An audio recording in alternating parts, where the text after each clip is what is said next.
Prompter on. You are live. From high atop the battlements of Castle Curmudgeon, where we advise you right at the outset to outfit yourself with a fat plate of haggis and a nice tall glass of whiskey because, as the critical drinker once said to Tatiana, we are going in long, deep, and hard on this one.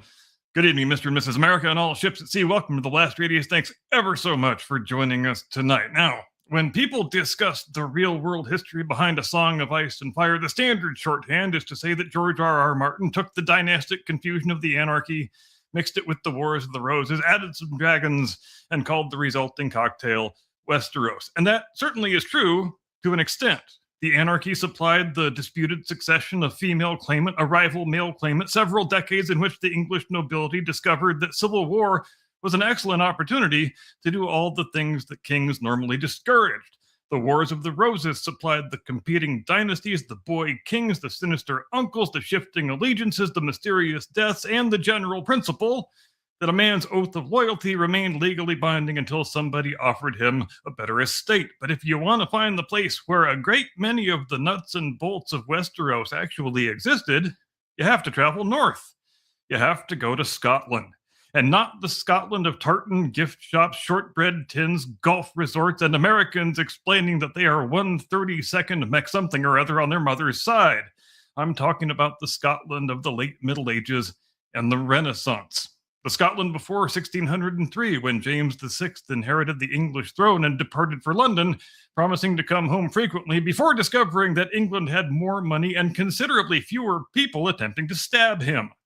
For anyone unfamiliar with Scottish royal history before the Union of the Crowns, the first encounter with it can be genuinely disorienting because it is so bloody, so tragic, and so relentlessly improbable that, had it been presented as fiction, no sensible publisher would have accepted it. The kings are assassinated or killed in battle or blown apart by their own artillery. The queens are deposed. Their heirs are usually infants. The regents murder one another. The nobles invite their rivals to dinner and execute them in between courses. Entire families rise from obscurity, dominate the kingdom, and are then destroyed so thoroughly that a few generations later, their former castles have been converted into scenic locations for wedding photographs. And through all of it, the Scottish crown is attempting to govern not merely a collection of rebellious subjects, but a geography that seems to have been specifically designed to prevent centralized government. Mountains, islands, sea locks, border country, remote valleys controlled by families whose practical relationship with the king was somewhere between heavily qualified allegiance and outright mocking sarcasm. There was an enormous difference between being King of Scots and actually being obeyed by Scotsmen. That distinction is also the central political fact of Westeros. The Iron Throne supposedly rules the Seven Kingdoms, but the North remembers. The Vale closes its mountain passes. Dorne follows its own customs. The Iron Islands elect kings whenever they think nobody is looking. And every great lord considers himself a loyal servant of the crown, provided the crown never asks him to do anything inconvenient. This is why Martin's world feels different from so much conventional fantasy. Its politics are not merely decorative obstacles placed between the heroes and the next battle. They are rooted in the way actual pre-modern states functioned. Power is personal, authority is negotiated, communication is slow, loyalty is conditional. And the king may possess the legal right to command 10,000 men while discovering at the moment when he needs them that 9,700 of them have developed prior commitments. Martin's greatest contribution to the human cultural canon may be that he built a fantasy world anchored first and foremost in real places, real people, and real events. The supernatural elements, they don't replace history, they are inserted into it. Even the dragons can be understood as something more intellectually interesting than a mere flight of high fantasy. They are, you might say, a tactical thought experiment. They are the answer to a historical counterfactual. Namely, what would the Norman conquest have looked like if William the Conqueror had possessed an air force? The answer is that the Battle of Hastings would have been considerably shorter. Every castle in southern England would have become an outdoor fireplace, and the Bayeux Tapestry would contain several extremely confused horses staring upward. That is essentially what Aegon the Conqueror represents. Not merely a fantasy king with 3 magical animals, but a medieval warlord who has suddenly acquired a weapon system against which the existing military, political, and architectural order has no effective defenses. The dragons are fantastic. The uses to which human beings put them are mostly entirely historical, and the same is true of almost everything else in Westeros. The child monarchs, the murderous regents, the semi-independent island princes, the great houses whose wealth rivals that of the crown, the sacred promises of protection that cease to matter the moment they become politically inconvenient, the weddings that end in funerals. For those, we need not search beyond the wall. We only need to cross the River Tweed. Because long before there were Starks, Lannisters, Greyjoys, or Targaryens, there were Stuarts, Douglases, Campbells, MacDonalds, and a succession of Scottish kings who appear to have regarded peaceful death from old age as an embarrassing foreign innovation. This evening, therefore, on the other side of the open, we present here for your kind consideration Curmudgeon's Field Guide to Scottish Westeros.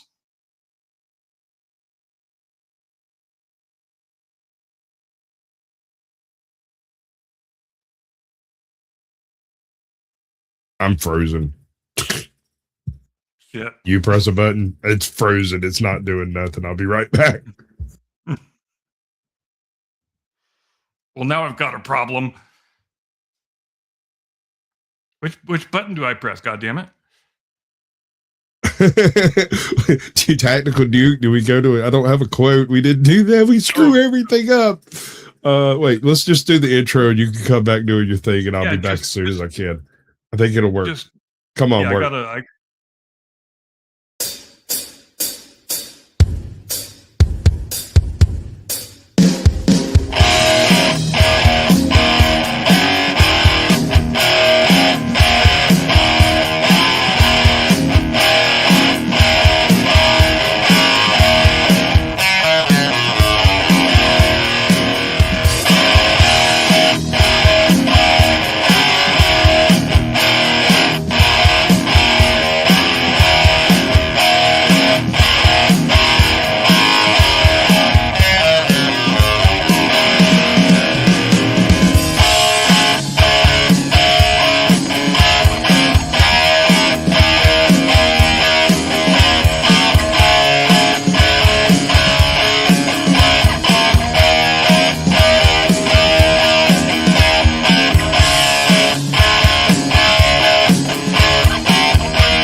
The first thing to understand about medieval Scotland is that the king ruled considerably more of it on parchment than he did in practice. This was not necessarily because the king was weak, although, as we shall see, being 6 years old, imprisoned in England, murdered by one's relatives, or unexpectedly converted into cannon debris could occasionally interfere with effective government. The larger problem was that Scotland itself appeared to have been geographically engineered to frustrate anyone attempting to govern it. The country was divided by mountains, glens, forests, lochs, islands, and vast stretches of countryside in which a royal messenger could disappear for several weeks and return with nothing but trench foot and a revised opinion of centralized authority. Edinburgh might issue the order, but between the king issuing said order and somebody in the Highlands obeying it stood several mountain ranges, 3 clan chiefs, 2 disputed inheritances, and a local nobleman who claimed never to have received the letter, or who received it, read it, and decided that the king had obviously meant it for someone else. This was a kingdom of regions with profoundly different histories and political cultures. The fertile lowlands contained the royal boroughs, the great abbeys, much of the kingdom's wealth, and the political centers from which Scottish kings attempted to exercise their authority. To the south lay the borders, where powerful riding families existed in a state of nearly continuous feud with one another and regarded the Anglo-Scottish frontier less as an international boundary than as a convenient professional opportunity. To the north and the west were the Highlands and the Islands, where the authority of local chiefs was often more immediate, more personal, and significantly better armed than the authority of a distant king. And beyond the sea locks lay the Hebrides, whose inhabitants had spent centuries moving between Gaelic and Norse worlds and were not necessarily overwhelmed by the majesty of a crown in Edinburgh. There were places where the King of Scots was unquestionably king. There were other places where he was more of a strongly worded suggestion. This is one of the great realities underlying the political world of Westeros.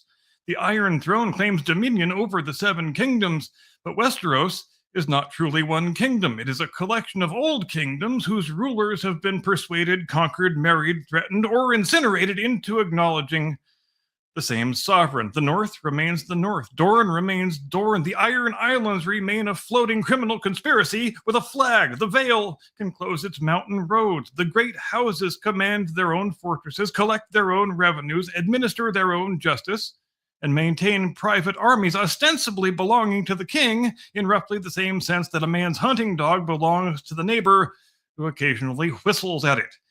That was the essential weakness of medieval monarchy. The king did not possess anything resembling a modern state. He possessed relationships. He ruled through oaths, marriages, offices, favors, hostages, personal loyalties, and the understanding that disobedience might eventually result in the arrival of several thousand men with ladders. His authority was only as strong as his ability to reward his friends, punish his enemies, and prevent his friends from realizing they might be more powerful than he was. And in Scotland, that realization occurred with remarkable frequency. The great magnates were not merely wealthy landowners, they were regional powers. They had castles, tenants, armed retainers, family alliances, and hereditary grievances dating back to a period before anyone involved could remember what the original argument had been about in the first place. A significantly powerful earl could negotiate with England, intimidate royal officials, shelter fugitives, ignore summonses, and force the king to choose between compromise and civil war. This was especially dangerous whenever the crown passed into the hands of a child, and the Scottish crown passed to children with the regularity of an inherited medical condition. When the king was a minor, somebody had to govern in his name. That meant controlling access to the royal person. Whoever possessed the young king could appoint officials, distribute patronage, issue commands under the royal seal, and accuse his rivals of treason with the confidence of a man standing beside the only person legally empowered to disagree. The child king, therefore, became both sovereign and hostage. He was the source of authority, but not necessarily its wielder. Around him, great families maneuvered for control of the court, the treasury, the castles, and of the king himself. The result was a political order instantly recognizable to anyone who has watched Cersei Lannister circle a young boy wearing a crown. But even when the king reached adulthood, the problem did not disappear. A mature king still had to bargain with men who controlled whole regions of the country. He had to break alliances before they became rebellions. He had to prevent one noble house from becoming so powerful that the monarchy existed only by its permission. And above all, he had to make certain that when he invited those nobles to dinner, everyone understood which party was expected to survive dessert. Because in 15th century Scotland, the royal banquet was not merely a social occasion, it was an extremely elaborate form of pest control. Chapter 2, The Black Dinner. In November of 1440, the most powerful noble family in Scotland received an invitation to dinner. Historically speaking, this should already make us nervous. James II had inherited the Scottish throne 3 years earlier following the assassination of his father. He was 6 years old. which meant that Scotland was technically ruled by a king who had only recently reached the age at which a modern child can be trusted to operate a toaster. The actual government of the kingdom had fallen into the hands of competing noble factions, each one claiming to protect the young monarch while attempting to obtain control of his person, his castles, his patronage, and the royal seal. Among the greatest obstacles confronting them was the House of Douglas. The Douglases were not merely another noble family. By the middle of the 15th century, the senior branch, known to history as the Black Douglases, had accumulated an enormous concentration of land, wealth, military power, and political influence. Their estates stretched across southern Scotland. Their followers numbered in the thousands. Their family had produced some of the greatest military heroes of the Wars of Independence, and their chief was William Douglas, 6th Earl of Douglas, who was approximately 16 years old. So Scotland found itself in the peculiar position of having a 10-year-old king whose government was threatened by a 16-year-old magnate.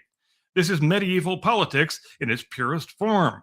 Nobody involved is old enough to rent a horse, but between them, they control most of the kingdom. William and his younger brother David were invited to Edinburgh Castle, ostensibly so that the young earl might meet the young kings, and the two boys could establish a relationship of friendship and cooperation. It was presented as an act of reconciliation. The Douglases would enter under the king's protection. Old suspicions would be set aside. The most powerful noble house in Scotland would be brought peacefully into the royal circle, and everyone would enjoy a pleasant meal in a heavily fortified building controlled by their political enemies. According to later tradition, the dinner began cordially. The boys ate together. The young king and the young earl apparently got along well. Then, as the meal approached its end, a drum began to beat. A covered dish was carried into the hall and placed before William Douglas. The covering was removed, and upon the table lay the severed head of a black bull, the traditional symbol of death. Now, the bull's head is one of those details that must be handled with historical care. It comes to us from accounts written long after the event and may have been added by later chroniclers who understood that an atrocity benefits from good stage management. But it has endured because it is almost too perfect. It transforms political murder into ritual. The feast stops being merely a trap and becomes a performance. The victims are not simply killed, they are informed through symbolism that the rules of hospitality have now ended and death has entered the room. Whether the bull's head was truly placed before them or supplied later by the Scottish Department of Dramatic Embellishment, what followed is not in any doubt. William and David Douglas were seized. They were dragged from the table. They were subjected to a hurried mock trial on charges of treason, and despite the alleged protests of the 10-year-old king, both brothers were taken into the courtyard of Edinburgh Castle and duly beheaded. Their friend Malcolm Fleming of Cumbernauld was also executed. The entire purpose of the invitation had been to separate the young Earl of Douglas from his followers and bring him inside a fortress where the government could destroy him without fighting his army. It was a decapitation strike in both the political and unusually literal senses. The principal figure traditionally blamed for the plot is Sir William Crichton, the Chancellor of Scotland and keeper of Edinburgh Castle. Alexander Livingston, another of the magnates competing for control of the young king, may also have been involved. Responsibility remains disputed in its finer details, but the fundamental political calculation is clear. The Black Douglases had become too powerful to confront openly, so they were offered peace, brought beneath the king's roof, and murdered under the protection of royal hospitality, which brings us, inevitably, to the Red Wedding. George Martin has identified the Black Dinner as one of the historical events behind the slaughter at the Twins, combined with the later massacre of Glencoe, and then amplified into the catastrophe visited upon Robb Stark, Catelyn Stark, and their followers. The parallels are obvious. A powerful but vulnerable noble house receives an invitation under assurances of peace. Its leaders enter a fortified residence, believing the customs of hospitality will protect them. The meal becomes a trap. Music or drumming signals the change, and the hosts eliminate by treachery the enemies they could not defeat or did not wish to confront on the battlefield. But the Black Dinner contains an additional cruelty that is absent from the Red Wedding. At the Twins, Walder Frey is the architect of the betrayal. At Edinburgh Castle, the supposed host was a 10-year-old boy. James II wore the crown. The executions were committed in his name. The victims were taken from his table. but the king himself appears to have possessed no meaningful ability to prevent them. He was sovereign enough to legitimize the murder, but not sovereign enough to stop it. That is the true nightmare of a royal minority. The child is not merely manipulated by the adults around him, he becomes their instrument. His authority is used to reward their allies, punish their enemies, seize their lands, and sanctify their crimes. The crown remains on his head, but the hands directing it belong to someone else entirely. And somewhere inside Edinburgh Castle, young James II learned one of the foundational lessons of Scottish kingship. If a noble family becomes too powerful to control, invite it to dinner. It was a lesson that he would remember. Unfortunately, the next time the House of Douglas entered a royal castle under promises of safety, James would no longer be the helpless boy watching from the table. He would be the man holding the knife. Chapter 3. The King Who Learned the Wrong Lesson. 12 years after the Black Dinner, another Earl of Douglas received another invitation to a royal castle. Apparently, the family had not yet developed a sufficiently robust policy regarding Scottish dinner invitations. The victim this time was William Douglas, 8th Earl of Douglas. He was not the teenage earl murdered at Edinburgh in 1440, but a cousin who had inherited the title after the senior Douglas line passed through several premature deaths. And under his leadership, the Black Douglases had recovered with astonishing speed. The family remained immensely wealthy. Its lands stretched across large portions of southern Scotland. Its castles commanded strategically important territory. Its retainers constituted something uncomfortably close to a private army. And William Douglas had married Margaret Douglas, known as the Fair Maid of Galloway, thereby uniting still more Douglas property and influence under his control. This was not merely a powerful nobleman. This was a man assembling the resources of an alternative government. By 1452, James II was 21 years old. He had reached adulthood, taken control of his kingdom, and developed a very clear idea of what had gone wrong during his childhood. The crown had been weak. The great families had been strong. Men such as Crichton, Livingston, and Douglas had treated possession of the young king as a means of controlling Scotland.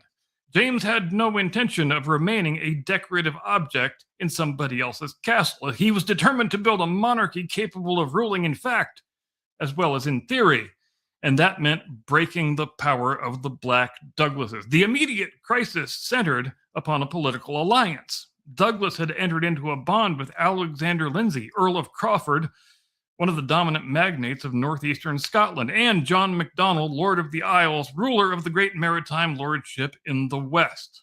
Taken separately, each was formidable. Taken together, they represented something very close to the encirclement of the Scottish crown. Douglas dominated much of the south. Crawford possessed great influence in the northeast. The Lord of the Isles commanded the western seaways, the Hebrides, and extensive mainland territories. It was the sort of alliance that causes a king to study a map and discover that nearly every route out of his capital passes through land belonging to someone who intensely dislikes him. Whether the bond was explicitly intended as an alliance against James remains a matter of historical interpretation, but from the king's perspective, its precise wording was rather beside the point. 3 of the most powerful regional lords in Scotland had agreed to support one another, and they had neglected to ask permission from the man wearing the crown. So James summoned Douglas to Stirling Castle. The Earl, he was understandably reluctant.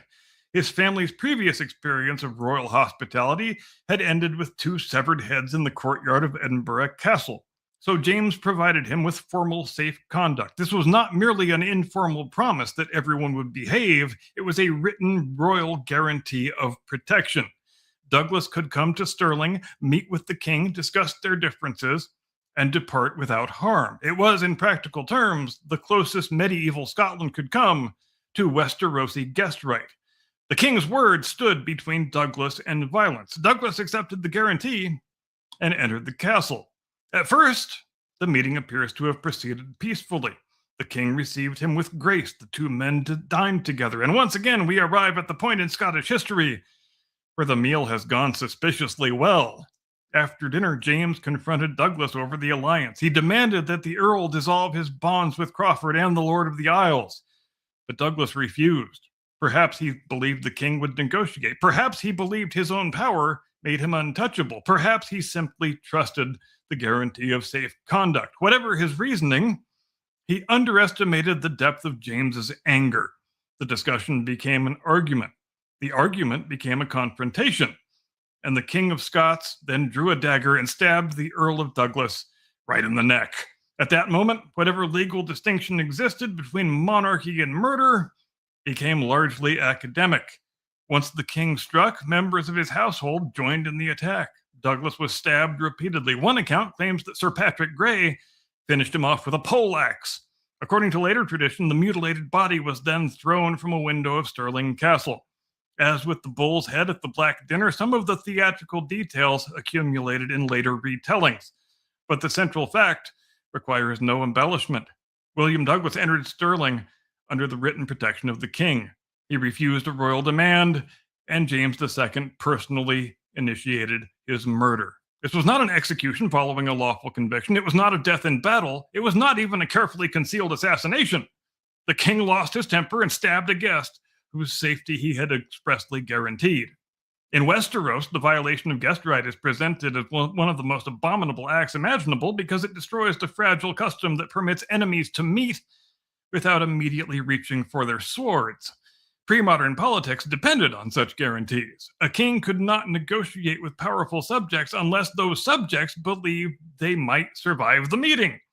A noble could not surrender, submit, or answer a summons if the monarch's safe conduct meant absolutely nothing. Once the king's written protection became merely a decorative ornament, every political disagreement had to be resolved from behind castle walls. James may have removed one dangerous enemy, but he also announced to every magnate in Scotland that a royal promise remained valid only until the king became irritated. And the Douglases made certain that nobody forgot it. William's brother James inherited the earldom and denounced the murder. The family displayed the violated safe conduct as proof of the king's treachery. Douglas supporters attacked Stirling and publicly repudiated their allegiance. The political confrontation James had hoped to resolve inside the castle now expanded into open rebellion. Once again, the central question of Scottish government became a brutally simple one. Was the House of Douglas a subject of the crown, or was the crown merely one Scottish power among several? James II spent the next 3 years answering that question, and whatever else might be said of him, he did not lack in determination. He moved systematically against Douglas allies. Royal forces defeated the Earl of Crawford's faction in the northeast. James divided the opposition, pardoned defectors, offered rewards to wavering supporters, and demonstrated that medieval kingship involved as much bribery as swordsmanship. The Douglas coalition began to unravel. This was one of the great recurring weaknesses of noble alliances. They were formidable, while everyone believed victory would bring shared rewards, but they became much less impressive once defeat threatened to bring individual forfeiture. By 1455, James was ready to destroy the Black Douglases altogether. At the Battle of Arkenholm, Royalist forces defeated the remaining Douglas leadership. One brother was killed, another was captured and executed. The 9th Earl fled into English exile. The family's vast estates were forfeited to the crown. The Black Douglases, who had dominated Scottish politics for generations, ceased to exist as a serious independent power. James had succeeded where the regents of his childhood had failed. He broke the great house, he seized its lands, he strengthened the monarchy, and he demonstrated that the crown could destroy even the most powerful aristocratic family in Scotland. It was ruthless. It was politically effective, and it was about as close as the 15th century came to a successful hostile corporate takeover. This is where James II becomes such a fascinatingly Westerosi figure. He was neither simply a tyrant, nor simply a heroic centralizer. He was a king shaped by childhood trauma, aristocratic violence, and the knowledge that weakness at the center invited powerful men to govern in his name. He had watched royal authority become a weapon in the hands of others. As an adult, he determined that the weapon would remain in his own hands. The tragedy is that he adopted the methods of the men he had overcome. At 10 years old, James had allegedly begged for the lives of William and David Douglas as they were dragged from the Black Dinner. At 21, he drew the first blade against another William Douglas. The child who had watched men violate royal hospitality grew into the king who violated it personally. And yet, In the brutal logic of medieval kingship, the murder worked. The Douglases rebelled, but James defeated them. Their lands enriched the crown. Their destruction left the monarchy stronger than it had been in decades. History did not punish James for breaking his word. Rather, history rewarded him, at least temporarily, because no Scottish king should ever become too confident that the immediate success of a policy indicated divine approval. James II emerged from the Douglas conflict young, virtuous, and increasingly powerful. He became an enthusiastic patron of Scotland's growing artillery train. Cannon offered precisely what an ambitious king required: the ability to reduce the fortified castles of rebellious noblemen who had previously been able to defy royal authority from behind stone walls. James loved his guns. He supervised them personally. And in 1460, while besieging the English-held Roxburgh Castle, one of those guns exploded right next to him. A fragment struck the king and killed him almost instantly. James II was 29 years old. The man who had survived the Black Dinner, destroyed the Black Douglases, and strengthened the Scottish monarchy, was blown apart by his own siege cannon, and the crown duly passed to his 9-year-old son, because in the House of Stuart, every apparent solution eventually produces yet another child king. Chapter 4. The Greyjoys of the Hebrides. If the Black Douglases were the great overmighty lords of the southern Scotland, the lords of the Isles represented a different and even more dangerous problem. They were not merely difficult subjects, they were the rulers of a parallel state. From their island strongholds in the Hebrides, the MacDonalds governed a maritime lordship stretching across much of western Scotland. Their domain included islands, coastal territories, sea routes, and mainland possessions linked less by roads than by ships. And this is an important distinction. A conventional medieval lord ruled land. The lord of the islands ruled water. The sea was not a barrier separating his territories, rather it was a highway connecting them. Where the Scottish crown saw a remote collection of islands lying inconveniently beyond the western mountains, the MacDonalds saw the center of their political world. Their power rested upon fleets, fortified islands, clan allegiance, and control of the channels running through the Hebrides. Edinburgh might be the capital of Scotland, but in the west, the center of gravity lay in places such as Finlaggan on Islay, where the lords of the Isles maintained their court and exercised authority with all the ceremony of independent princes. They appointed officials, they dispensed justice, they negotiated alliances, they rewarded followers, they commanded armed men, and they possessed a political identity rooted in the Norse Gaelic world of the western seaboard rather than in the lowland kingdom centered upon Edinburgh. The formal title was Lord of the Isles. The practical meaning was king of everything the King of Scots had difficulty reaching. The resemblance to the Ironborn is almost indecently convenient. The Greyjoys occupy a remote archipelago. They maintain a distinctive seafaring culture. They regard mainland politics with a mixture of contempt, opportunism, and poorly concealed envy.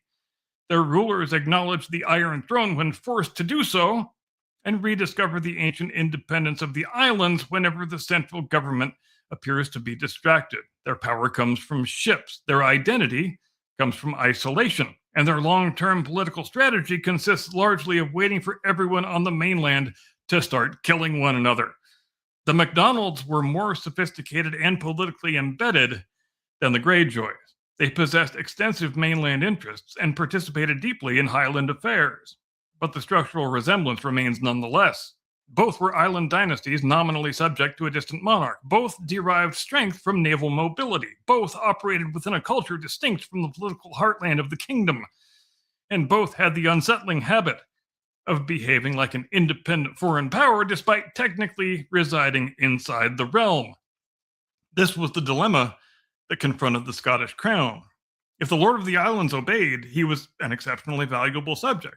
He could project royal influence across the western seaways, contain rival clans, control strategic islands, and provide ships and fighting men. If he did not obey, the king had an enemy protected by mountains, water, distance, and a formidable navy. Sending a royal army west was not as simple as marching down a road and laying siege to a castle. The landscape favored local knowledge. The islands could be supplied by sea. The lordship could retreat, disperse, and reassemble. And every campaign risked ending with a lowland army standing on the wrong side of a sea lock while its enemies sailed away laughing. The Scottish monarchy therefore alternated between accommodation and confrontation. At times, the Lords of the Isles were recognized, courted, married into the royal family, and incorporated into the structure of the kingdom. At other times, they were treated as rebels whose existence posed a fundamental challenge to royal sovereignty. This ambiguity was not accidental. Rather, it was the source of their power. The Lord of the Isles could represent himself as a loyal Scottish magnate when royal favor was useful. When the crown appeared weak, he could emphasize his hereditary independence, his Gaelic kingship traditions, and his ability to make arrangements with England. The most dramatic example came during the reign of James III. In 1462, John Macdonald, Lord of the Isles, entered into the Treaty of Westminster Ardtornish with Edward IV of England. This was not a minor diplomatic flirtation. It was a proposal to partition Scotland. Under the agreement, John Macdonald and his allies would support an English invasion. If Edward successfully conquered the kingdom, large portions of Scotland would be divided among the conspirators. The Lord of the Isles would receive territory and recognition. The English king would receive overlordship, and James II would presumably receive whatever accommodations were traditionally offered to defeated medieval monarchs, usually involving a monastery, a dungeon, or an unexpectedly short staircase. This was treason on a scale impressive even by Scottish standards. The Lord of the Isles was not merely refusing a royal summons, he was negotiating with the enemy king over how best to divide the country whose monarch he supposedly served. Imagine Balon Greyjoy meeting secretly with the king beyond the wall and drawing lines across a map of Westeros. Then imagine everyone responding not with astonishment, but with the weary observation that this was exactly the sort of thing Balon Greyjoy did. That was the Macdonald problem. The lordship of the Isles was too powerful to ignore, too remote to control easily, and too useful to destroy without creating further instability in the West. But every concession made the lordship stronger. Every royal marriage increased its prestige. Every recognized privilege reinforced the idea that the Macdonalds were not merely one noble family among many, but the hereditary rulers of a separate political power.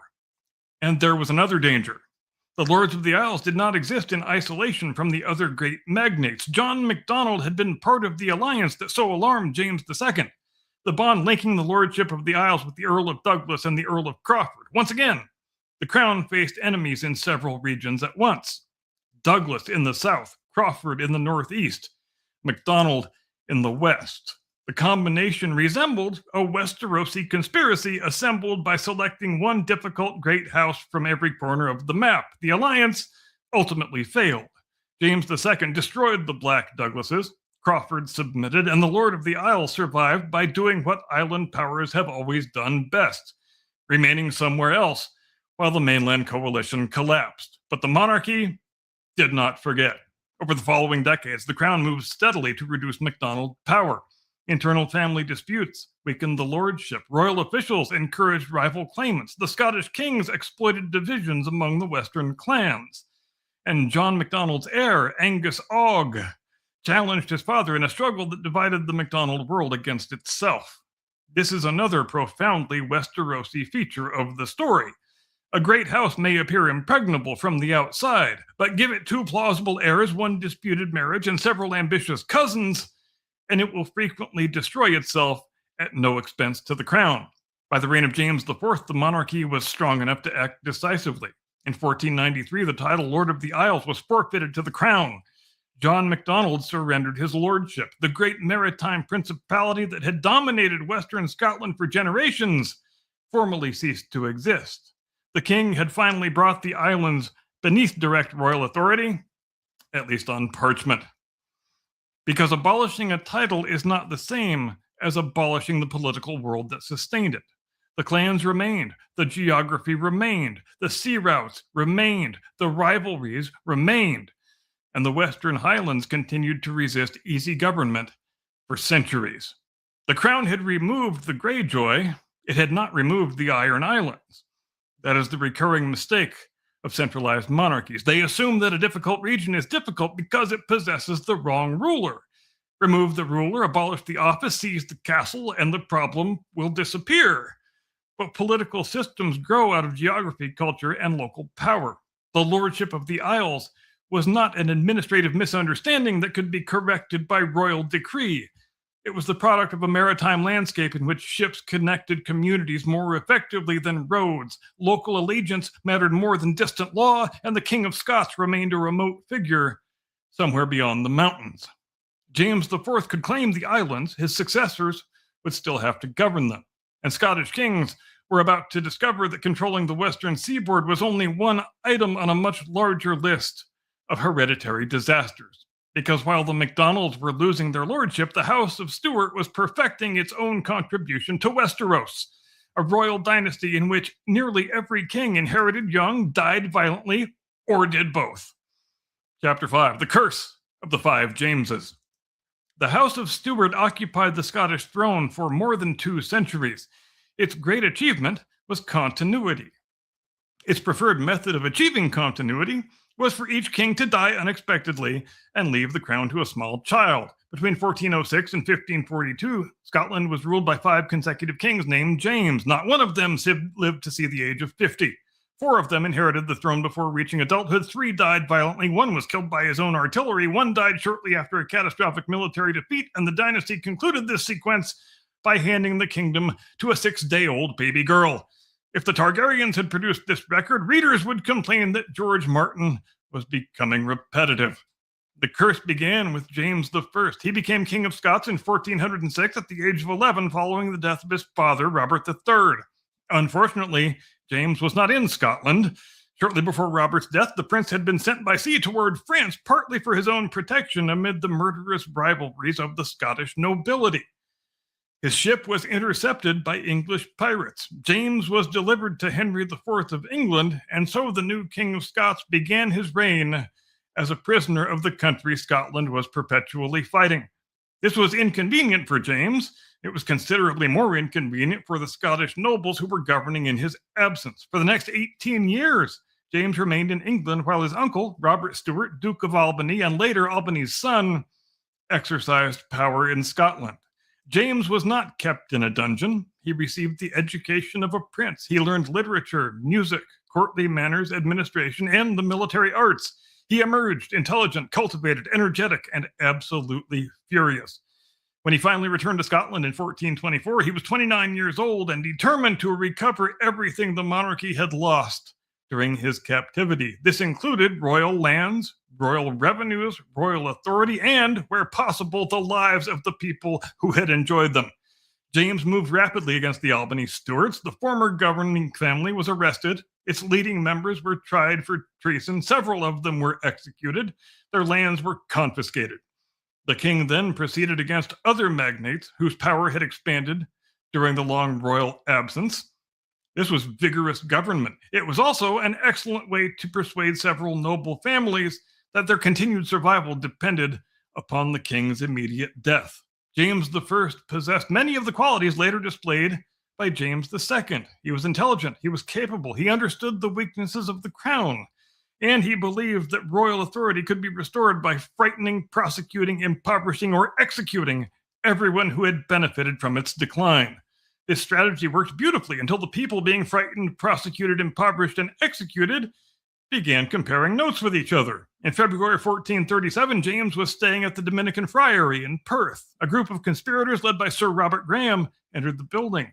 The king attempted to escape by lifting the floorboards and lowering himself into a vault connected to a drain.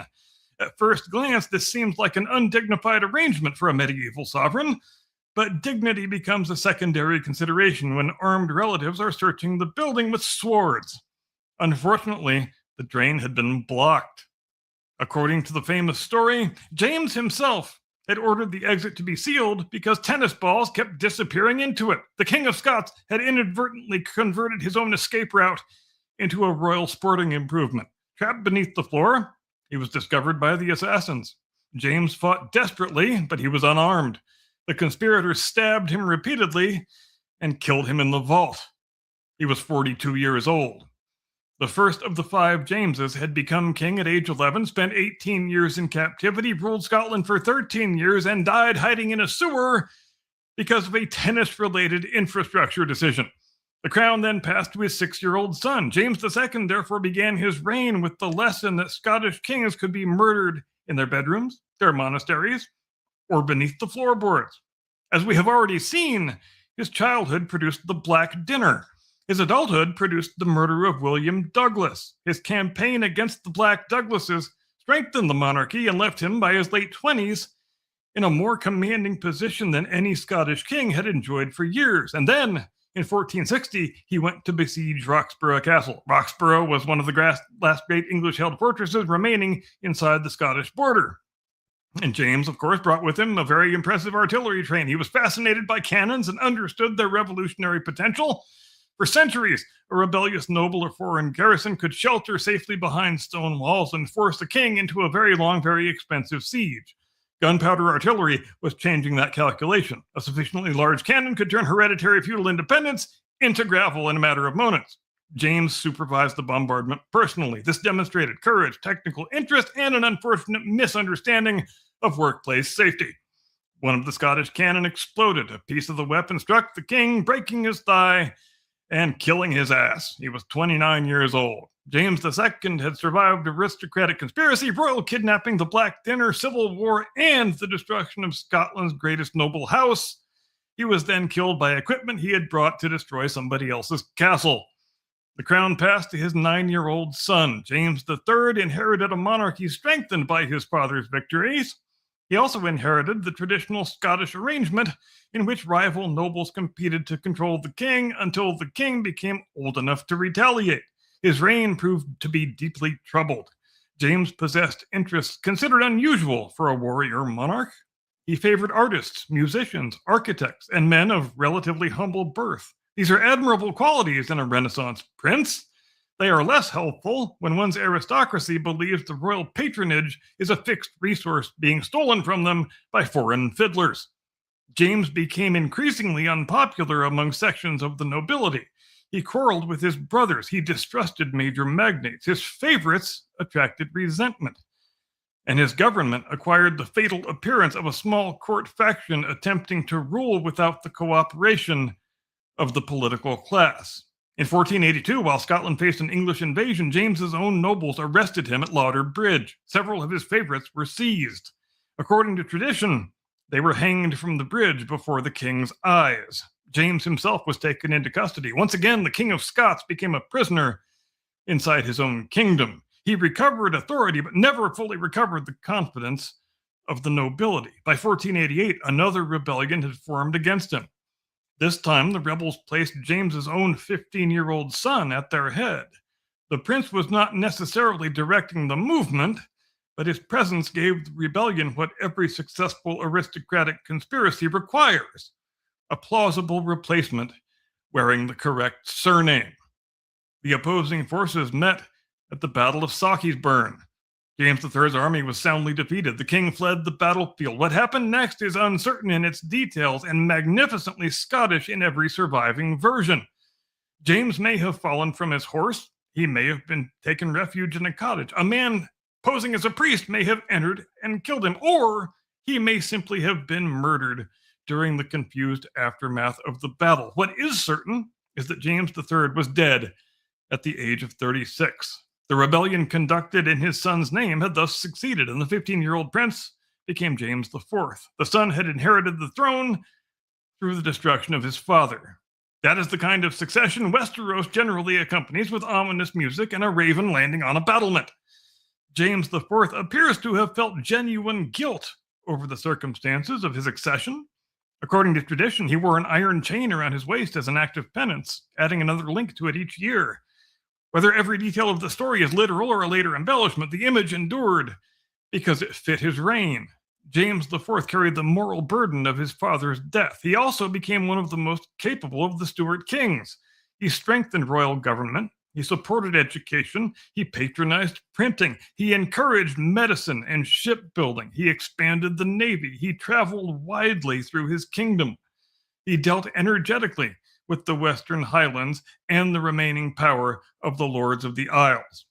He was intelligent, charismatic, physically courageous, politically active, and sufficiently curious to have a court dentist experiment upon his own teeth. For once, Scotland appeared to have received an adult king with the ability and longevity to rule effectively. So naturally, he invaded England. In 1513, Henry VIII went to war with France. James IV was bound to France by the Old Alliance and faced pressure to draw English forces away from the continent. He assembled one of the largest armies Scotland had ever placed in the field and proceeded to cross the border. The campaign culminated at Flodden. The Scots occupied a very strong position. They possessed formidable artillery. James commanded a substantial host, and then the battle became a catastrophe. The Scottish army descended from favorable ground and engaged the English at close quarters. Its long pikes, effective when used in disciplined formation, became difficult to handle upon broken terrain, and the fighting turned savage. James IV did not direct the battle from a safe distance, though. He fought personally, right near the front. This was courageous. It was also inspirational. And from the standpoint of dynastic continuity, it was something close to criminal negligence. Because the king was killed, around him died much of the Scottish nobility. Earls, lords, churchmen, knights, and local leaders fell in enormous numbers. Almost every important family in the kingdom lost somebody.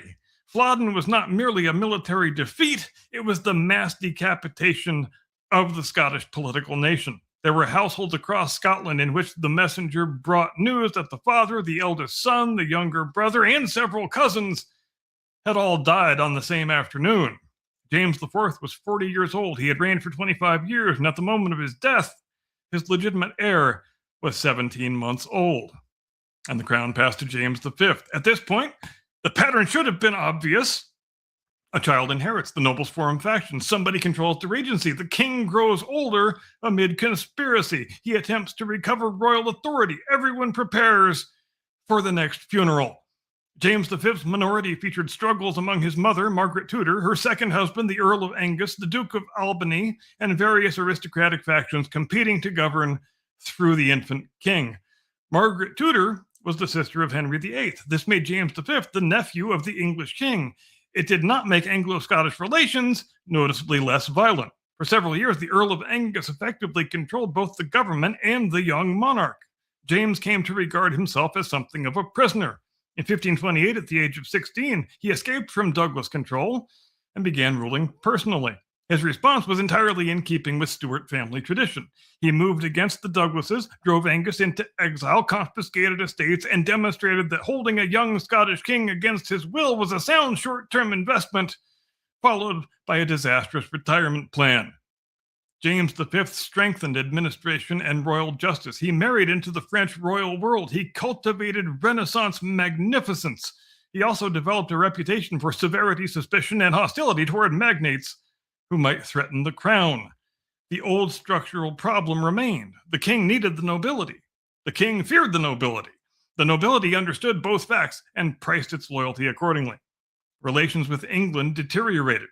In 1542, a Scottish force suffered a humiliating defeat at Solway Moss. The battle itself was less a grand slaughter than a collapse of command, morale, and aristocratic confidence. Many Scottish nobles were captured. James was not personally present, but the failure struck at the heart of his authority. Soon afterward, he fell seriously ill. Later tradition transformed his final days into a death from grief and despair. The historical reality was probably less poetic and more medical. James appears to have already been suffering from illness, perhaps an infection aggravated by exhaustion and political crisis. He withdrew to Falkland Palace. There, on the 14th of December, 1542, he died at the age of 30. 6 days earlier, his wife, Mary of Guise, had given birth to a daughter. According to a famous later account, James received the news that the child was female and remarked that the Stuart dynasty had come through a woman and would end with a woman. He then turned his face to the wall. Whether he spoke those exact words is uncertain. Scottish history has a tendency to provide dying kings with dialogue suspiciously well-suited to future textbooks. But the succession itself was real enough. James V was dead. His 2 infant sons had died the previous year. His only surviving legitimate child was less than 1 week old. And so Mary, Queen of Scots, inherited the kingdom at the age of 6 days. The five Jameses had ruled Scotland for 136 years. James I became king at 11 and was assassinated beneath a floor. James II became king at 6 and was killed by an exploding cannon. James III became king at 9 and was murdered during a rebellion led in the name of his son. James IV became king at 15 and was slaughtered with his nobility at Flodden. James V became king as an infant and died sick, defeated, and 30 years old. They were not uniformly bad kings. Several of them, in fact, were pretty capable. Some of them were intelligent. At least 2 of them were genuinely formidable, but ability offered no immunity from the machinery of Scottish politics. A king could centralize the government, crush a rival house, build a navy, patronize learning, or create the strongest artillery train in the country. But sooner or later, someone entered the chamber with a knife, the army marched into unsuitable terrain, or the damn cannon exploded. This is what makes the Stuart dynasty feel so recognizably Targaryen-ish. The tragedy is not simply that individual rulers die. The tragedy is that each death creates the conditions for the next disaster. A murdered king leaves a child. The child is controlled by regents. The regents enrich their families. The adult king takes revenge. The revenge produces rebellion. The rebellion kills the king, and the crown duly passes to another small child. The dynasty does not move forward, it circles.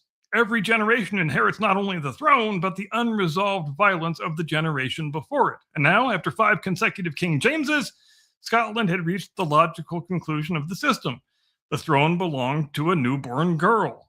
The nobles were already forming factions. England was already considering how the child might be used. France was already considering how she might be protected. And Mary herself was still several years away from being old enough to understand that half of Europe was arranging her marriage and the other half was planning to prevent it.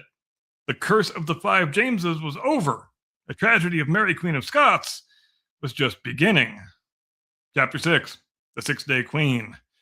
Mary Stuart entered the world at Linlithgow Palace on the 8th of December, 1542. 6 days later, her father died. And so, before she had developed the muscular strength necessary to hold up her own head, Mary became Queen of Scots. This was the final refinement of the Stuart system. Previous kings had inherited at 11, 6, 9, 15, and 17 months. Mary eliminated the unnecessary delay. She inherited before completing her first week. At 6 days old, she possessed 2 kingdoms worth of dynastic claims, several prospective husbands, an assortment of mortal enemies, and no useful control over her bowels. Scotland had reached peak monarchy. James V's death left the country in the hands of another regency, another divided nobility, and another royal child whose marriage could determine the political alignment of Britain. The question was not whether Mary would marry. The question was which foreign power would obtain Scotland by marrying her. Henry VIII wanted the infant queen betrothed to his son Edward. On paper, the arrangement offered peace. Mary would marry the English heir. The crowns might eventually be united. The long, exhausting history of Anglo-Scottish warfare could give way to dynastic cooperation. Unfortunately, Henry VIII's idea of courtship involved burning down whichever country happened to contain the bride. When the Scots rejected the English match and renewed their alliance with France, Henry launched the series of invasions remembered as the Rough Wooing. English forces burned towns, abbeys, crops, and villages in an effort to persuade Scotland that marriage into the Tudor family was a pleasant and voluntary opportunity. This remains among the least successful applications of flowers and chocolates diplomacy in all of European history. The Scots responded by sending Mary to France. In 1548, at the age of 5, she sailed away from the kingdom she nominally ruled and entered the French royal court. She was betrothed to Francis, the heir to Henry II. She was educated as a French princess, surrounded by the language, ceremony, religion, and sophistication of one of Europe's great courts. It was during this period that the family spelling shifted from Stuart with a W to Stuart with a U, because French does not contain the letter W and was therefore unwilling to pronounce the Scottish royal family without administrative assistance. Mary grew into an accomplished young woman. She was tall by the standards of her age, intelligent, musically educated, fluent in several languages, skilled at riding, and accustomed to a court considerably more polished than anything that was awaiting her back home. At 15, she married the Dauphin. The following year, Henry II died, and Francis became King of France. Mary, still in her teens, was now both Queen of Scots and Queen Consort of the French. For one brief moment, her dynastic position appeared almost impossibly strong. She had been born sovereign of one kingdom. She had married the sovereign of another. She possessed a plausible hereditary claim to a third, and she was closely connected to the most powerful Catholic dynasty in all of Western Europe. Naturally, Francis died the following year, because of course he did. He was 16, Mary was 18. The great Franco-Scottish future vanished with an ear infection. Once again, Mary was a queen without effective control of her kingdom. But now she was also a widow without a secure place at the French court. And so in 1561, after 13 years abroad, Mary returned to Scotland. She arrived in a country she had not seen since childhood. It had changed profoundly in her absence. Scotland was now officially Protestant. The old Catholic religious establishment had been overthrown. The fiery reformer John Knox regarded the public exercise of Catholic worship as idolatry and the government of women as an offense against the divinely ordained arrangement of the universe. Mary was female, Catholic, French-educated, and fond of dancing. To Knox, she was essentially the four horsemen of the apocalypse, wearing a well-cut gown. And yet, Mary's early personal rule was more successful than the catastrophe that followed has sometimes allowed us to remember. She accepted the political reality of the Reformation. She did not attempt an immediate Catholic restoration. She relied upon experienced Protestant advisors, including her half-brother Lord James Stuart, later the Earl of Moray, and William Maitland of Lethington. She traveled throughout her kingdom, dispensed justice, cultivated support, and demonstrated considerable political restraint. The 20-year-old queen did not return to Scotland and instantly destroy herself. That took several years, and a man named Henry Stuart, Lord Darnley. Darnley was Mary's cousin. He was handsome, he was tall, he possessed royal blood, and he had a claim to the English succession. On the dynastic marriage market, this constituted a very impressive resume. Unfortunately, resumes do not generally include a section marked character defects likely to produce civil war. Mary married Darnley in July of 1565. The attraction appears to have been a genuine one, at least initially. Politically, the match consolidated both of their claims to the English throne. Both were descendants of Henry VII. Any child they produced would possess a formidable hereditary claim after Elizabeth I. Elizabeth was therefore furious. Several Scottish nobles were alarmed. Mary's half-brother Moray rebelled and was driven into exile, and Darnley began revealing that beneath the attractive exterior lay a vain, unstable, arrogant young man who wanted the powers of kingship without the inconvenience of earning anyone's confidence. He demanded the crown matrimonial, which would have allowed him to continue exercising royal authority should Mary happen to die before him.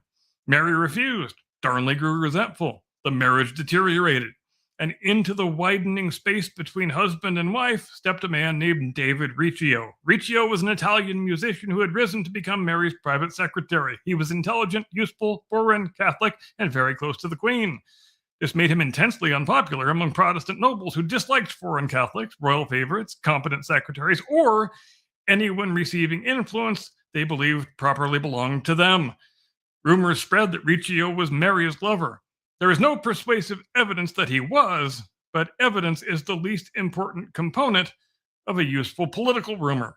Darnley allowed himself to be drawn into a conspiracy. On the evening of March 9th, 1566, Mary was dining in a small supper chamber at Holyrood Palace. She was approximately 6 months pregnant.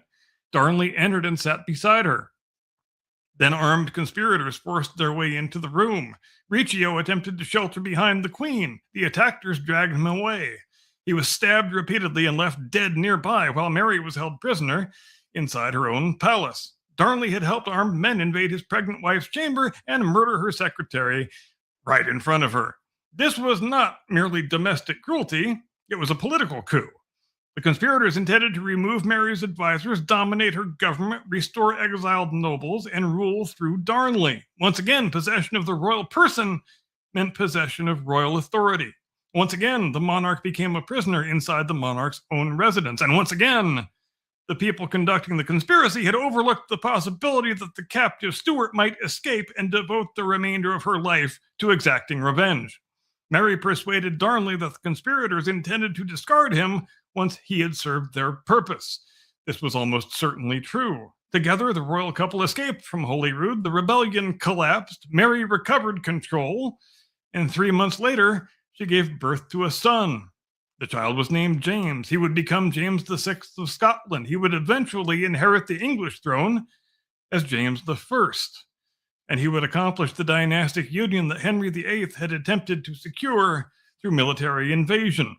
The union of the crowns would ultimately be achieved not by Edward marrying Mary, but by Mary's son patiently outliving Elizabeth. For Darnley, however, the birth of an heir made his own position even more precarious. He had betrayed his wife. He had failed his fellow conspirators. He was hated by much of the nobility, and he was now no longer necessary for the continuation of the dynasty. By early 1567, Darnley was staying at a house called Kirk o' Field outside Edinburgh's city walls. He had been ill. Mary visited him. Arrangements were apparently being made for some degree of reconciliation. Then, during the early morning hours of February 10th, the house exploded. The blast destroyed the building, but Darnley's body was found outside in a nearby garden. He did not appear to have been killed by the explosion, but the precise manner of his death remains disputed, though the general conclusion was obvious. Someone had arranged the destruction of the house while ensuring that Darnley did not escape from it alive. The murder of a royal consort would ordinarily be the principal scandal of a reign. For Mary, it became merely the opening act. Suspicion fell heavily upon James Hepburn, the Earl of Bothwell. Bothwell was powerful, aggressive, politically ambitious, and closely connected to the Queen. He was tried for Darnley's murder. The proceeding was a hurried one. The prosecution was weak, and Bothwell was thus acquitted. This did not convince anyone who had previously thought him guilty, though. It merely demonstrated that a powerful Scottish lord could survive a murder charge provided he arrived at court with enough armed friends. Then came the event that has divided historians, biographers, propagandists, romantics, and filmmakers ever since. Bothwell intercepted Mary while she was traveling. He took her to Dunbar Castle. Contemporary accounts described the episode as an abduction. Whether Mary was forcibly carried away, politically coerced, sexually assaulted, acting in concert with Bothwell, or some shifting combination of all those circumstances, remains fiercely disputed. What is beyond dispute is that Mary got married to him in May of 1567. It was 3 months after the murder of Darnley. Bothwell was the man most widely suspected of arranging it, and Mary's decision or submission to marry him destroyed what remained of her political authority. Even some nobles who had signed documents approving the match now discovered that they were morally outraged. This is another durable feature of aristocratic politics. The nobility encourages a disastrous royal decision. The monarch makes the decision. The nobility then rebels on the grounds that no responsible nobility could possibly tolerate such a decision. The Confederate lords raised an army. Mary and Bothwell confronted them at Carberry Hill in June. Though no great battle occurred, Bothwell was allowed to leave, and Mary surrendered. She was taken through Edinburgh as a prisoner, abused by the crowds, and confined at Lochleven Castle on an island in the middle of a lake. The Queen of Scots had become the captive of her own subjects. At Lochleven, she was forced to abdicate in favor of her 13-month-old son. James VI was crowned at Stirling. The Earl of Moray became regent. Scotland had replaced its 6-day-old queen with a 1-year-old king, thereby correcting the principal defect of the previous government. The baby had been the wrong sex. Mary spent nearly a year imprisoned at Lochleven. She then accomplished one of the great escapes in Scottish history. With assistance from members of the Douglas household, she crossed the lake by boat on the night of May the 2nd, 1568. Supporters rallied around her. Within days, she had assembled thousands of men and revoked the abdication that was extracted during her captivity. For one brief moment, it appeared that Mary might regain her throne. But then her army was defeated at Langside. 13 days after escaping from Lochleven, she was once again a queen without a kingdom. Mary now made the most consequential miscalculation of her life, which was to flee south into England because she expected assistance from Elizabeth I. The two queens were relatives. Both were sovereign women ruling amid aristocratic hostility.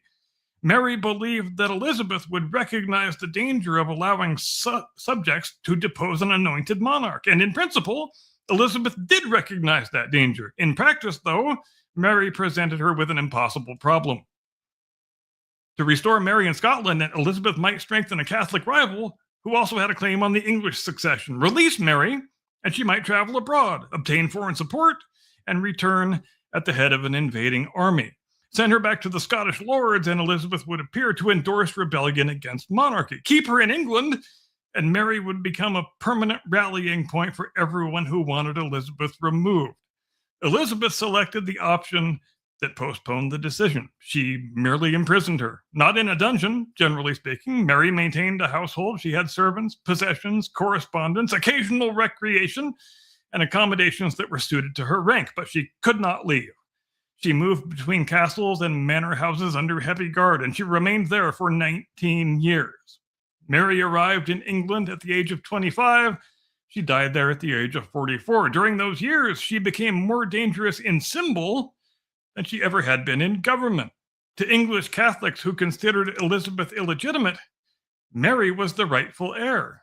To foreign Catholic powers, she was an alternative queen. To plotters, she was the name around which rebellion could be organized. To Elizabeth's ministers, she was a loaded crossbow lying permanently on the table.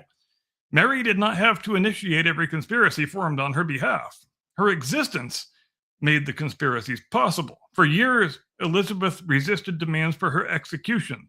Killing Mary meant killing an anointed queen. It established the principle that a sovereign could be judged and executed by another sovereign's government. It risked international outrage, and it would make Mary a Catholic martyr. But Elizabeth's chief intelligence minister, Francis Walsingham, was determined to obtain proof that Mary had personally approved a plot against Queen Elizabeth's life. In 1586, he got it. Anthony Babington and his associates planned to assassinate Elizabeth, free Mary, encourage rebellion, and place the Scottish queen upon the English throne. Mary's secret correspondence was carried in coded messages concealed in beer barrels. Unfortunately, the entire channel had been perpetrated by Walsingham's agents. The letters were intercepted, deciphered, copied, resealed, and delivered. Mary believed she was communicating secretly with her supporters. In reality, she was composing evidence for the prosecution. In the letter that became known as the Gallows Letter, Mary approved the broader plan and discussed the proposed killing of Elizabeth. Walsingham's cryptographer drew a small gallows upon the document. This was 16th century intelligence work conducted with the subtle visual restraint of a political cartoon. Mary was arrested, tried at Fotheringay Castle, and duly convicted. She denied that an English court possessed jurisdiction over a foreign anointed queen. She argued that she was not an English subject and could not therefore commit treason against Elizabeth. Legally, the case was an unprecedented one. Politically, the result was predetermined. Elizabeth signed the death warrant, because of course she did. Then, with the characteristic ambiguity that had preserved her rule for decades, she appeared horrified when her ministers acted upon the document that she herself had signed. Mary was informed on the 7th of February, 1587, that she would die the following morning. She spent the night praying, writing letters, distributing possessions, and preparing herself. When she entered the Great Hall at Fotheringay, she did so with the composure of someone determined to control the only part of the ceremony still available to her, and that was the performance. Mary had failed as a politician. She would not fail as a queen. The scaffold was draped in black. The block was covered in black. The officials were assembled. A Protestant clergyman attempted to pray over her. Mary refused to join his worship and prayed aloud in Latin according to her Catholic faith. She forgave the executioners. She bade farewell to her servants. Then her ladies helped remove her black outer garments. Beneath them appeared crimson clothing. Whether every modern description of the outfit as a consciously chosen martyr's red can be proven is debatable, but nobody present could have missed the theatrical effect. The black-clad prisoner had been transformed into a Catholic queen, prepared to shed her blood. Mary had spent much of her life being used as a symbol by other people. At the end, she selected the symbol herself. She knelt. She placed her head upon the block. She stretched out her arms, and she repeated in Latin, "Into thy hands, O Lord, I commend my spirit." The executioner struck. The first blow did not complete the beheading. A second stroke was required, followed by the cutting of the remaining tissue. Then the executioner raised Mary's head to show the witnesses. Her false hair and head dressing came away, revealing short gray hair beneath, which proves that among the many preparations necessary for a dignified royal execution, someone had neglected to verify whether the ceremonial wig was a load-bearing one. The attempt at triumphant display had produced one of the final moments of grotesque incompetence. Even in death, Scottish royal history refused to proceed cleanly. A contemporary account also records that Mary's small dog had hidden beneath her clothing and would not leave the body until it was forcibly removed. Everything stained with her blood was washed or burned to prevent supporters from collecting relics. Mary, Queen of Scots, was 44 years old. She had been queen for all but 6 days of her life. She had been Queen of France for less than 18 months. She had ruled Scotland personally for approximately 6 years. She had spent nearly 20 years imprisoned in England. She was born into one of the strongest hereditary positions in Europe and died upon a scaffold in another queen's castle. And yet, the dynasty survived. Mary's son remained King of Scots. Elizabeth never married. She produced no heir. When she died in 1603, the English crown passed peacefully to James VI. The child in whose favor Mary had been deposed thus became James I of England. The son of the executed queen inherited the kingdom of the queen who executed her. Mary lost Scotland. She never obtained England, but her bloodline obtained both. There is no exact equivalent to Mary in A Song of Ice and Fire, nor does there really need to be. She contains elements recognizable throughout Martin's world. The child sovereign treated as a dynastic asset. The young woman married for political advantage, the foreign-raised queen returning to a divided homeland, the beautiful husband whose character proves catastrophically unequal to his pedigree, the intimate murder inside the royal apartments, the consort killed under mysterious circumstances, the suspected murderer who becomes the queen's next husband, the nobles who first advise and then condemn, the forced abdication, the infant king, the imprisoned claimant, the rival queens who can neither coexist nor safely destroy one another. Mary's life demonstrates why Martin's women often face political constraints that are far different from those confronting the male characters. A male ruler's marriage may cause problems. A female ruler's marriage can determine who is believed to govern. Every husband becomes a potential king. Every pregnancy becomes an affair of state. Every favorite becomes a rumored lover. Every act of leniency can be called weakness. Every act of force can be called unnatural. Mary possessed intelligence, courage, charm, education, dynastic legitimacy, and at moments, real political skill. None of those qualities freed her from the structure that was surrounding her, though. She was born a queen, but from infancy onward, other people attempted to decide where she would live, whom she would marry, what religion her kingdom would follow, which men could approach her, whether she could retain her crown, and finally, whether she could retain her head. If this were fiction, it would be criticized as excessive. The murdered secretary, the exploded husband, the marriage to the suspected killer, the island prison, the midnight escape, the failed battle, the 19-year captivity, the coded plot, the rival queen, the red dress, the botched beheading, the detachable wig. An editor would send the manuscript back with a note reading, "Powerful material, but perhaps reduced the number of catastrophes in the second half." Scottish history, though, had no editor, and Mary's execution did not end the tradition of hospitality violated, promises broken, and political enemies murdered under the protection of those they trusted.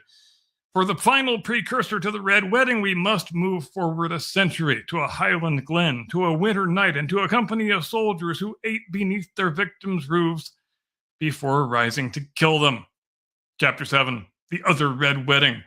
More than a century after Mary, Queen of Scots, lost her head, Scotland produced one final contribution to the Red Wedding. By 1692, the Stuart King James VII of Scotland and II of England had been overthrown and replaced by his Protestant daughter Mary and her Dutch husband William of Orange. Many Highland clans remained sympathetic to the exiled James. These supporters became known as Jacobites, from Jacobus, the Latin form of James. William's government wanted the Highlands to be pacified. The clan chiefs were ordered to swear allegiance before January the 1st, 1692. Those who complied would receive a pardon. Those who did not would be treated as traitors. The chief of the Glencoe MacDonalds was Alistair MacLean MacDonald. He was not refusing the oath. He was merely late in taking it. James delayed granting his followers permission to submit, and word reached Glencoe with only days remaining before the deadline. MacLean struggled through winter weather to reach Fort William, only to discover that the officer there was not authorized to administer the oath. He was thus redirected to Inverary, approximately 16 miles away. Maclean finally swore allegiance on January 6th. He believed the oath had been accepted and that his people were safe. The government decided otherwise.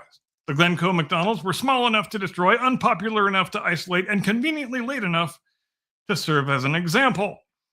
At the beginning of February, approximately 120 government soldiers from the Earl of Argyll's regiment arrived in Glencoe under Captain Robert Campbell of Glen Lyon. This is usually remembered as Campbell's massacring McDonald's in the continuation of an ancient clan feud.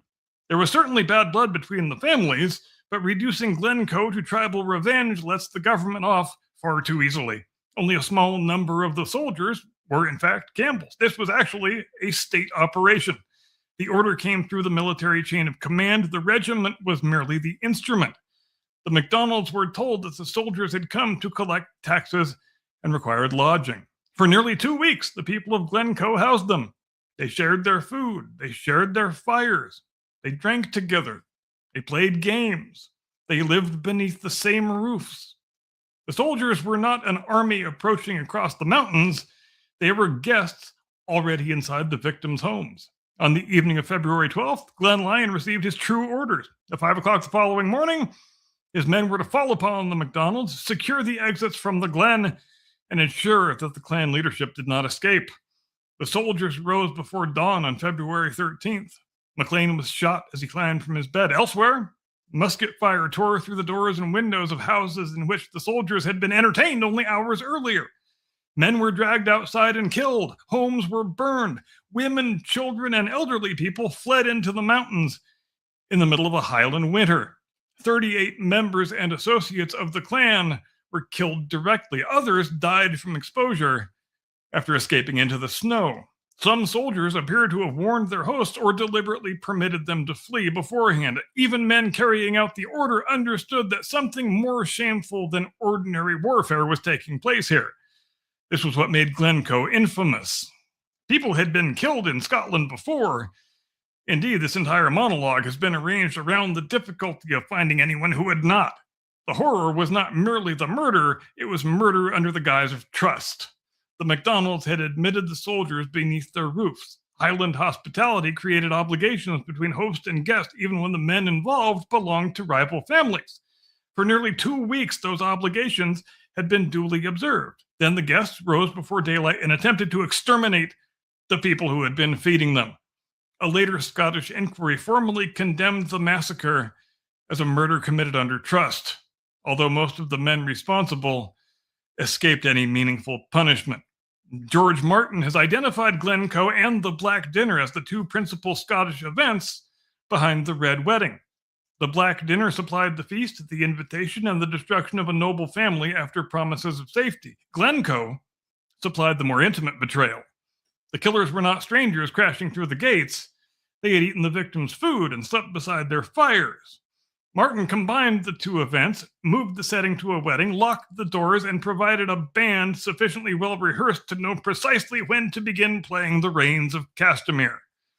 The Red Wedding feels uniquely horrifying because it violates one of the few rules supposedly recognized even by enemies. Once a guest has eaten beneath your roof, the feud pauses. Without that principle, diplomacy becomes impossible. Negotiation becomes impossible. Reconciliation becomes impossible. Every invitation is a potential ambush. Every meal is a weapons inspection with gravy. The sacred nature of guest right is not sentimental medieval decoration. It is a practical technology for allowing violent people to occupy the same room without immediately testing the table knives. Destroy that trust, and politics collapses into permanent war. The Black Dinner broke it in a royal castle. James II broke it with a written safe conduct. Glencoe broke it in private homes. And the enduring lesson of Scottish Westeros is that the customs protecting civilization are only as strong as the ambition of the person who finds them inconvenient. The McDonald's were not destroyed at Glencoe. Many of them escaped. The government failed in its effort to eliminate the community. But the massacre succeeded in creating something more durable than political obedience. It created cultural memory. Kings changed, governments changed, the Jacobite cause rose and fell, but Glencoe survived as a warning carried through generations. that the enemy outside your door may be dangerous, but the enemy sleeping beside your fire is often something worse. Epilogue. The country George Martin did not have to invent. And that brings us back to Westeros. The political skeleton may owe much to the anarchy and the Wars of the Roses, but in Scotland we find an extraordinary concentration of the elements that give Martin's world such a rich texture. A crown that controls less territory than the map suggests, great houses capable of challenging the king, children inheriting thrones surrounded by adults who intend to rule through them, island princes who behave as independent sovereigns, royal promises violated inside royal castles, dynasties trapped in cycles of murder, minority, regency, revenge, and rebellion, queens transformed into marriage contracts, guests slaughtered by their hosts, hosts slaughtered by their guests, and one king blown apart by his own canon because occasionally history recognizes that the symbolism is already strong enough. This does not mean Scotland was the original secret model for every kingdom, family, and catastrophe in A Song of Ice and Fire. History does not work that neatly, and neither does George Martin. He gathers fragments. A succession crisis from 12th century England, a civil war from 15th century England, a feast from Edinburgh Castle, a massacre from a Highland glen, a wall from a Roman frontier, a dragon from mythology. Then he asks what human beings would actually do with them. That is the achievement. The dragons do not make Westeros believable. The people do that. Aegon's dragons may amount to William the Conqueror acquiring an air force, but once the conquest is complete, the problems remain recognizably human. How does a king govern distant regions? How does a dynasty survive a child monarch? How much power can one noble family accumulate before the crown must destroy it? What happens when law collides with necessity? And what remains of civilization when promises cease to mean anything? Scotland spent centuries providing the answers, usually very bloody ones. And that is why history can astonish people who are encountering it for the first time.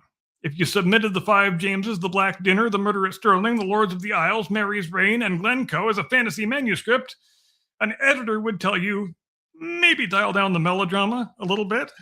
Too many child kings, too many murdered guests, too many disastrous marriages, too many suspicious explosions, and surely no reputable dynasty could repeatedly leave the entire kingdom to a goddamn infant, but that all happened. Because George Martin's greatest insight was not that real history resembles fantasy. It was that fantasy had never been willing to go as far as real history already had. Westeros is brutal, treacherous, and frequently absurd, and so was Scotland. The principal difference is that Scotland managed it without dragons. And now, like a grand maester setting down his quill, we close the book on Curmudgeon's Field Guide to Scottish Westeros, and I dutifully transmit you into the custody of my distinguished colleague, your illustrious co-host, the one and only, your friend and mine, Mr. Caucasian Sasquatch. This one's for you, buddy. Nice. Down in Wester Hollow where the country folk plot, and it's king of the porch, but his seat's getting hot. John's the half-son, his roots kind of cross, and he's dreaming of a man whose teeth ain't all lost. Arya's in the yard swinging knives at a tree, and Bran's rolling round since he fell from that old TV. Out in Wester Hollow where the trailers lay, the Lannisters and Starks all fight every day. Everybody's related in this tangled up scene. King of the trailer park, that's the redneck dream. Cersei's in the yard winking at her kin. Jaime's with his sister and it ain't no sin. Tyrion's small as a stump but drinks like a mule. He's guzzling down beer while y'all act the fool. Towns pulling strings, scheming in the dark. The mountains crushing folks, just tearing them apart. Out in Wester Hollow where the trailers lay, the Lannisters and Starks all fight every day. Everybody's related in this tangled up scene. King of the trailer park, that's the redneck dream. Joffrey's barking orders, making folks kneel, but the holler's got eyes and his face sealed. Little fingers pimping girls, dealing in the shade. Varys hears it all, but silence gets him paid. Daenerys rolls up slow with gators by her side. Swamp Queen's in charge and she's ready to ride. Out in Wester Hollow where the trailers lay, the Lannisters and Starks all fight every day. Everybody's related in this tangled up scene. King of the trailer park, that's the redneck dream. Stan is holding tight, claiming he's the king, but down in the holler no one cares about a thing. Melisandre's lighting candles, preaching real odd, while John's still wondering if he's even Ned's squad. Hoder's just holding the door, bless his simple brain, but in the game of trailers only the ruthless remain. Out in Wester Hollow where the trailers lay, the Lannisters and Starks all fight every day. Everybody's related in this tangled up scene. King of the trailer park, that's the redneck dream. Jeez, and it's that time already because I used up the entire damn show with my damn monologue. I didn't think it was going to be that long. I knew it was going to be pretty long and pretty unwieldy, but I do feel kind of bad that my co-host didn't even need to say anything tonight. But oh my God, that was the best video I've ever seen. You get an absolute enthusiastic double high five from me. Ladies and gentlemen, thank you ever so much for joining us here on the Blast Radius, even though it was a monologue only Blast Radius. I'm actually kind of pleased with the monologue. Hope you all enjoyed it too.